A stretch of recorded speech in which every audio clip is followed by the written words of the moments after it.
Les hordes de démons ravagent la Terre, laissant derrière elles un sillage de destruction dans leur quête vorace d'immortalité. Chaque jour, Ian Stone succombe aux griffes de ces créatures terrifiantes, renaissant sans aucun souvenir des vies qu'il a déjà vécues. Dans l'un de ces cycles, Ian est pris dans le feu de l'action lors d'un match de hockey. À la fin du jeu, il lance le palet vers le but, exultant de la victoire. Mais l'arbitre, dans une décision controversée, annule le point et met fin prématurément au match, scellant la défaite de l'équipe d'Ian. Déçu, ses coéquipiers lui reprochent la défaite, lui lançant des regards désapprobateurs en quittant le stade. Désolé, Ian se réfugie dans sa chambre, essayant de digérer cet amer revers. Heureusement, sa petite amie Jenny arrive pour le réconforter. Réconforté, il propose de la ramener chez elle. Ensemble, ils quittent le stade et en se disant au revoir, Ian partage son étonnement devant l'arrêt inexplicable de l'horloge du tableau de bord.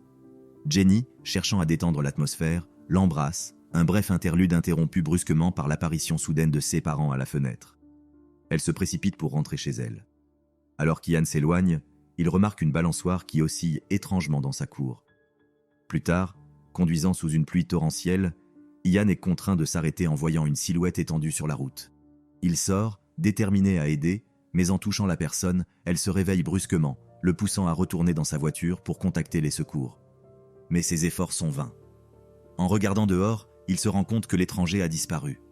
Soudain, une créature monstrueuse apparaît à travers le pare-brise, ses membres sinistres saisissant Ian et le traînant vers les rails du train. Il lutte désespérément pour se libérer, mais en vain. La créature le retient fermement jusqu'à ce qu'il soit percuté par un train. À l'instant suivant, Ian se retrouve dans un bureau, semblant plus vieux et totalement désorienté. Son patron s'approche, lui demandant des détails sur une revue de feuilles de calcul qu'Ian ne se souvient pas avoir faite. Avant qu'il puisse comprendre la situation, Jenny s'approche, non plus comme sa petite amie, mais comme une collègue de travail, lui remettant une pile de nouveaux documents qui ne font qu'accentuer sa confusion et sa charge de travail. Ian demande si elle a pensé à passer le week-end avec sa famille, à quoi elle soupire, confessant que, bien qu'elle n'aime pas ça, elle ne peut échapper aux interminables discussions de sa mère sur le mariage et les enfants. Après une journée de travail épuisante, Ian rassemble ses affaires et se prépare à partir. Au dernier moment, un homme visiblement perturbé entre dans l'ascenseur au rez-de-chaussée. Effrayé, l'homme sort en courant de l'ascenseur, trébuche sur une pile de boîtes et quitte précipitamment le bâtiment. En sortant, Ian remarque le regard curieux du gardien. Dehors, il voit l'homme de l'ascenseur évanoui, entouré de personnes inquiètes qui soupçonnent une crise cardiaque. Ian observe une personne au regard suspect, tenant la main de l'homme évanoui, et quelque chose dans son visage lui semble étrangement familier. Mais il continue son chemin jusqu'à chez lui. En arrivant là-bas, il se sert une boisson et observe une ombre inhabituelle dans l'immeuble en face. Soudain, sa femme, Médéa, apparaît et le surprend par derrière. Cette nuit-là, après avoir fait l'amour, Médéa offre à Ian une montre-bracelet, espérant l'aider à être plus ponctuel. Alors que Médéa décrit les fonctionnalités de la montre, elle remarque qu'Ian est distant. Il partage son inquiétude concernant l'homme décédé et la figure mystérieuse qu'il a vue. Ian mentionne que l'homme lui rappelait l'arbitre de hockey, un sport dont il insiste avoir déjà parlé. Surprise, Médéa écoute Ian raconter des histoires de 16 jours de sportifs. Ils passent en revue un album de photos, mais Médéa remarque qu'Ian n'apparaît dans aucune des images de l'équipe. Confus, Ian lutte pour comprendre ses souvenirs tout en savourant une glace. Médéa suggère qu'il se souvienne peut-être de quelque chose qui ne s'est jamais produit, mais Ian ne peut l'ignorer. De retour au lit, le sommeil d'Ian est interrompu par une voix mystérieuse et la vision d'une ombre menaçante à l'extérieur. Le lendemain matin, Médéa réveille Ian, l'alertant sur le risque d'être à nouveau en retard. Sur le chemin du travail, Ian remarque que sa nouvelle montre s'est arrêtée. Dans le bus, il aperçoit deux hommes qui ressemblent à d'anciens coéquipiers de hockey. Ils échangent des regards intenses et partent, lui montrant le doigt du milieu avant de disparaître dans la foule. Dans la confusion, un homme nommé Gray aborde Ian avec un avertissement sévère. S'il ne l'écoute pas, Ian trouvera sa fin. Gray prévient Ian qu'ils doivent trouver un endroit sûr immédiatement. Alors qu'une figure suspecte se démarque dans la foule, Ian, sans trop avoir le choix, suit Gray jusqu'à une ruelle isolée. Là, Ian demande à Gray s'il le connaît d'ailleurs. Gray évite une réponse directe mais commente sur la montre d'Ian, qui s'est arrêtée ce matin-là, et révèle que eux commencent à le poursuivre à chaque fois que cela se produit. Gray avoue que la chasse a commencé la veille, quand Ian s'est réveillé au bureau, marquant le début de cette existence fabriquée spécifiquement pour lui. Sceptique, Ian s'apprête à s'éloigner, mais Gray l'arrête, l'avertissant que cette vie est sur le point de se terminer, tout comme la précédente où il était un joueur de hockey. Ce détail pousse Ian à réévaluer la situation et il commence à prêter attention à Gray, surtout quand celui-ci suggère qu'Ian a été quelqu'un d'autre et que la séquence de renaissance et de mort quotidienne continuera s'ils parviennent à le tuer à nouveau. Gray explique qu'ils ont le pouvoir de façonner la réalité et de manipuler les esprits, faisant en sorte qu'Ian voit seulement ce qu'ils veulent qu'il voie. Furieux, Ian exige d'en savoir plus sur ses poursuivants, et Gray les décrit comme des démons ou des fantômes, des êtres d'une autre dimension qui manipulent son existence à leur propre fin. Ian, toujours incrédule quant à l'existence de telles créatures, confronte Gray physiquement, le poussant contre le mur pour obtenir des réponses claires. À ce moment précis, une entité sombre émerge du mur et entraîne Gray à l'intérieur. Terrifié, Ian s'enfuit dans la rue et, pour un instant, voit une figure aux yeux noirs vides, mais il réalise rapidement que c'était une hallucination. Essayant d'appeler quelqu'un, son téléphone se révèle inutile sans signal. Il court vers une cabine téléphonique à proximité, mais ne reçoit que des bruits incompréhensibles dans le combiné. Ian court désespérément chez lui, entre dans son propre appartement et confie à Medea qu'il est poursuivi. Des bruits étranges émanent de la cave, ce qui pousse Ian à fermer la porte dans un accès de panique. Medea essaie de le calmer, mais au moment d'un câlin réconfortant, des éclaboussures de sang apparaissent soudainement sur la porte. Medea tente de rassurer Ian en lui offrant un câlin réconfortant. Cependant, de manière abrupte, des gouttes rouges commencent à éclabousser la porte, créant une scène macabre. À ce moment-là, Medea révèle sa véritable nature, ses mains se transformant en griffes noires immenses. Elle est l'une des créatures qui le poursuivent. Avec un geste cruel, elle embrasse doucement Ian avant de le pousser violemment au sol. Avec un regard sombre, elle murmure qu'il n'aurait jamais dû accéder aux souvenirs de ses vies passées. Puis, d'un geste rapide et mortel, elle lui tranche la gorge, mettant fin une fois de plus à son existence. Ian se réveille dans une nouvelle réalité, cette fois-ci au volant d'un taxi, évitant de justesse une collision avec un camion. Maintenant chauffeur de taxi, Ian voit par hasard Jenny, sa prochaine cliente. Elle le met en garde de rester concentré et d'éviter de s'endormir au volant, et il s'excuse pour son inattention. Pour rester éveillé, Ian engage une conversation avec Jenny, qui révèle qu'elle se rend chez ses parents pour le week-end, se plaignant, comme d'habitude, des conversations prévisibles sur le mariage et les enfants. À leur arrivée, Jenny invite Ian à prendre un café. Initialement réticent à accepter pour ne pas déranger, il cède finalement lorsque Jenny se propose de lui apporter le café pendant qu'il attend dans la rue. Tout en savourant sa boisson, Ian observe un homme mystérieux passer et remarque une ombre sinistre se projetant sur la fenêtre d'une maison voisine. Soudain, Jenny surgit derrière lui, le faisant sursauter. Ian, encore nerveux, retourne rapidement à la voiture et remarque que sa montre s'est arrêtée une fois de plus. Juste après avoir repris la route, il voit Gray agitant au bord de la route. Ian freine brusquement et, tenant une clé anglaise pour se défendre, s'approche de Gray. Bien qu'il ait l'impression de connaître Gray d'une autre vie, il ne parvient pas à se souvenir d'où. Gray, saisissant ses épaules, avertit Ian qu'il doit se rappeler de tout, sinon ils viendront le chercher à nouveau. Gray met également Ian en garde que Jenny est en danger et a besoin de protection. Les souvenirs des vies antérieures où Ian était lié à Jenny défilent dans son esprit. Soudain, Ian entend un bruit derrière lui et se retourne. Gray disparaît et, en levant les yeux, Ian voit une créature sombre sur le toit d'un immeuble voisin. Après une brève attaque de la créature, Ian se réveille à nouveau, cette fois dans une agence de placement avec des souvenirs fragmentés de ses vies antérieures. Il fouille les papiers sur le bureau à la recherche d'informations. À ce moment, Jenny entre dans le bureau, apparemment pour l'aider à chercher un emploi. Ils examinent les anciennes entrevues d'Ian, mais bientôt Jenny remarque qu'il semble profondément perturbé. En lui demandant son état, Ian décide d'être honnête. Il avoue qu'il se réveille dans différentes réalités chaque jour, mais elle est la seule constante. Jenny, sceptique, suggère que peut-être Ian est en train de rechuter dans la drogue, malgré ses promesses de rester sobre. Ian fait de son mieux pour convaincre Jenny qu'il n'est pas en train de délirer et qu'ils sont réellement en danger. Pendant leur conversation, il remarque que le temps s'est à nouveau arrêté.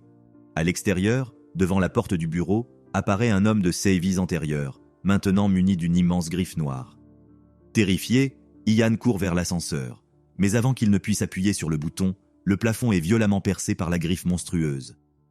Il parvient à s'échapper une fois de plus et, en courant dans le couloir, il trouve Jenny, qui le regarde sans comprendre la situation. Ian insiste sur le fait qu'elle est en danger, et à ce moment-là, d'autres figures de ses vies passées commencent à apparaître. Sans autre option, il prend les escaliers, descend en courant jusqu'au parking, où il est poursuivi par deux ombres menaçantes. Pris de panique, Ian sort précipitamment dans la rue et monte dans un taxi, trouvant un bref répit de ses poursuivants. Cependant, la paix est de courte durée. Une griffe noire perce le toit du véhicule. Dans un acte désespéré, Ian saute du taxi en mouvement, mais est renversé par une autre voiture. Blessé et incapable de bouger, il voit Medea et d'autres hommes s'approcher menaçamment. Soudain, Ian se réveille dans un nouveau cadre, un appartement sale, avec de la musique forte, et lui-même comme un toxicomane. Entendant des coups à la porte, il se traîne douloureusement jusqu'à celle-ci et l'ouvre, découvrant Jenny, maintenant sa voisine, qui se plaint du bruit. Tentant de communiquer, il a du mal à parler quand elle voit une seringue accrochée à son bras et, horrifié, recule dans son propre appartement. Quelque temps plus tard, alors que Jenny s'apprête à partir, Ian apparaît dans son appartement, désespéré de demander de l'aide. Jenny, effrayée, attrape un couteau de cuisine. Ian essaie de la convaincre qu'ils se connaissent de vies antérieures. Soudain, il se sent mal, et la montre s'arrête une fois de plus.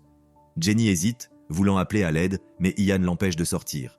Il essaie de la faire se souvenir d'événements passés, mentionnant des détails qu'elle ne pourrait pas connaître. Peu à peu, Jenny semble reconnaître quelque chose dans les histoires d'Ian. Mais avant qu'il ne puisse réagir, une griffe monstrueuse brise la porte. Les ombres menaçantes envahissent l'appartement, mais Ian et Jenny parviennent à s'échapper par la fenêtre. Descendant les escaliers, ils se retrouvent dans la cour, maintenant entourés par les monstres. Ian saisit un morceau de verre pour se défendre, mais Medea apparaît, le saisissant à la gorge d'une main et tenant le verre de l'autre. Au dernier moment, Jenny, agissant par instinct, attaque Medea par derrière, lui plantant un couteau dans l'épaule. La distraction permet à Ian et Jenny de s'échapper, courant loin de la menace. Ils se dirigent rapidement vers le métro, où Jenny trouve un morceau de tissu et improvise un bandage pour le bras blessé de Ian. Pendant qu'elle fait cela, elle révèle que les souvenirs de leur vie passée ont commencé à ressurgir, éveillés par la demande de Ian. Ils montent dans le prochain train, cherchant à gagner du temps et à retarder l'affrontement inévitable avec les créatures. Pendant le voyage, Ian suggère que Jenny serait plus en sécurité loin de lui, mais elle, déterminée, affirme qu'ils resteront ensemble jusqu'au bout. À la station suivante, un garde entre dans le wagon et jette un regard pénétrant sur le couple avant de partir rejoindre Medea et les autres poursuivants. Jenny, épuisée, s'endort en s'appuyant sur l'épaule de Ian. Soudain, Gray apparaît aux côtés de Ian, qui remarque l'expression accablée de l'homme et comprend enfin que Gray est également l'un des êtres poursuivants.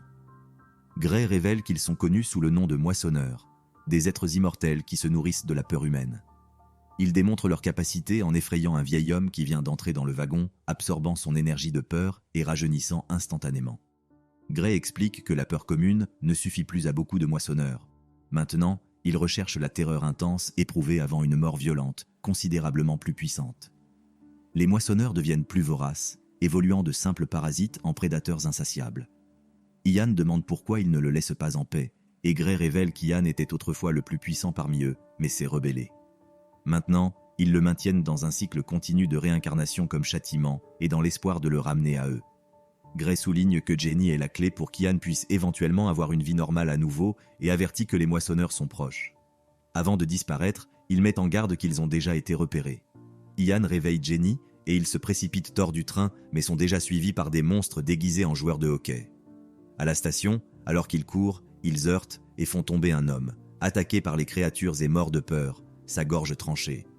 Medea et les moissonneurs rattrapent rapidement Ian et Jenny. Medea, soulignant la faiblesse de Ian pour ne pas se nourrir, menace Jenny, la pressant contre le mur avec ses griffes noires. Les veines de Ian commencent à s'obscurcir alors que le besoin d'absorber la peur grandit, surpassant ses émotions humaines. Medea le convainc de retourner vers les moissonneurs, suggérant qu'il doit pour cela éliminer Jenny.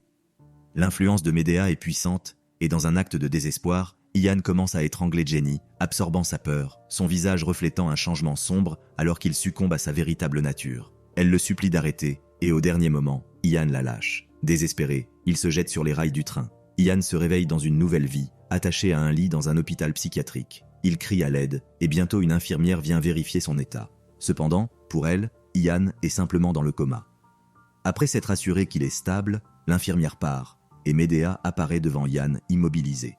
Elle révèle que les moissonneurs doivent prendre sa vie à plusieurs reprises pour qu'il oublie pourquoi il s'est rebellé, mais ses souvenirs continuent de revenir. Medea exige qu'Ian avoue comment il a réussi à tuer l'un des moissonneurs, car aucun d'entre eux ne possède un tel pouvoir. Ian, confus, ne sait pas quoi répondre.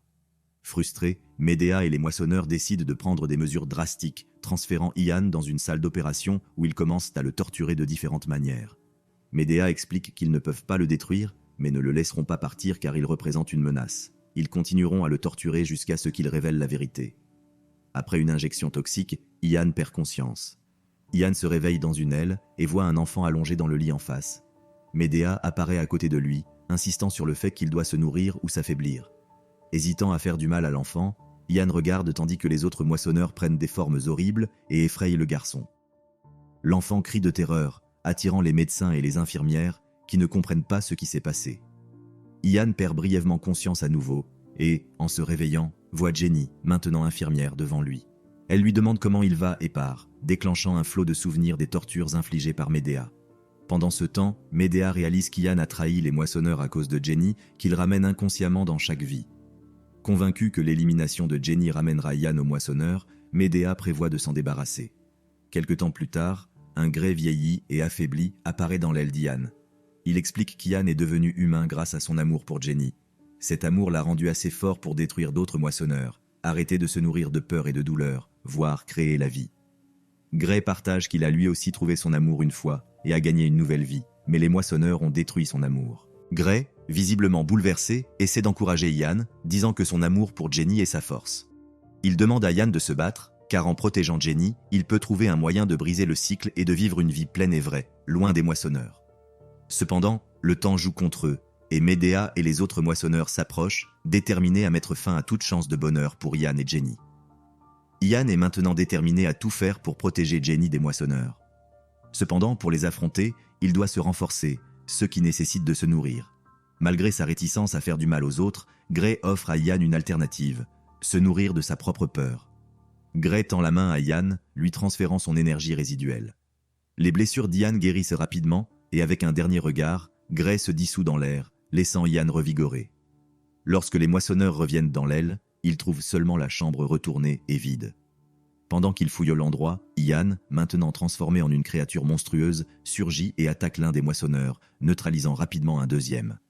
Revenant à sa forme humaine, il quitte l'aile et cherche Jenny.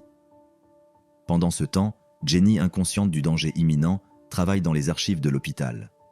Les sinistres ombres des moissonneurs s'approchent, essayant de l'attaquer, mais Ian, toujours un pas en avant, les intercepte avec sa griffe monstrueuse, éliminant tous ceux qui menacent Jenny.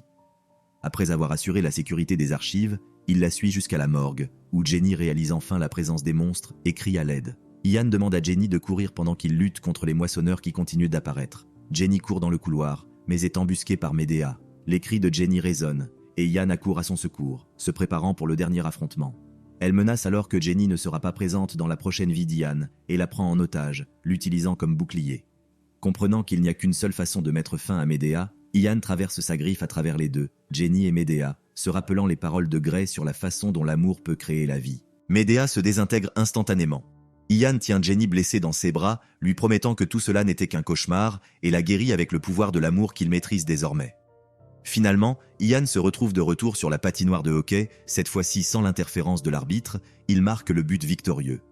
Jenny le rejoint dans le vestiaire pour le féliciter de sa victoire et il la remercie de l'avoir rendu humain. Confuse, elle ne se souvient de rien de ce qui s'est passé. Lorsque Ian repère une figure suspecte dans le couloir, il la poursuit immédiatement. Trouvant le moissonneur, Ian l'attaque avec sa griffe noire, défendant farouchement sa vie humaine et la liberté conquise grâce à son amour pour Jenny.